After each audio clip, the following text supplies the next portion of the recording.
నిజంగా లేని వాళ్ళని పాపం ఏం అనలేమండి. ఇబ్బంది పడేవాళ్ళు, వాళ్ళు సంపాదించాలి, వాళ్ళు పోషించుకోవాలి, వాళ్ళు బతకాలి కాబట్టి వాళ్ళకి అవసరం. నేను బలిసున్నాళ్ళ గురించి మాట్లాడుతున్నాను. ఈ బలిసున్నాళ్ళు ఎక్కువ మంది ఎక్కువ నా ప్రకారం చాలామంది బాగా డబ్బున్న వాళ్ళు అడుక్కునే వాళ్ళు ఎక్కువ మంది ఉన్నారు. ఈ గొడవలు ఉన్నారు తప్ప హెల్త్ అనేది మర్చిపోతున్నారు. సాడ్ పార్ట్ ఏంటంటే నా ఫీలింగ్, డబ్బు నిజంగా సంపాదించిన వాళ్ళు కొంతమంది ఉన్నారు. ఓకే, నేను న్యాయంగా సంపాదించండి, తప్పలేదు, ఎంతైనా సంపాదించచ్చు. డబ్బు నాకు అవసరం లేదు, అవసరం లేదంటలా నేను. ఎందుకంటే సొసైటీ అట్లా అయిపోయింది. కరెన్సీ అనేది ఒక తప్పలేదు, మనకు ఒక సిచ్యువేషన్ అది.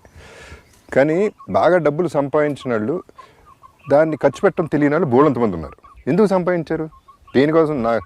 నాకు అక్కడ 100 ఎకరాలు ఉంది, ఇక్కడ 1000 ఎకరాలు ఉంది, ఉన్నాయి సరే, నీకు 6 అడుగులే కావాలి, అవన్నీ ఎందుకు? అవి ఏం చేస్తున్నాయి? అక్కడ ఉన్నాయి, అవి అక్కడ ఉన్నాయి, అంతే, అక్కడే ఉంటాయి, నువ్వు పోయినా కూడా అక్కడే ఉంటాయి. ఇది కాకుండా ఇంకా చాలామంది ఎక్కువ బాగా డబ్బు ఉన్న వాళ్ళు ఒక 100 రూపాయలు ఖర్చు పెడతా ఉంటే ఆలోచిస్తారు, అమ్మ 100 రూపాయల అయిపోతుంది అంటే.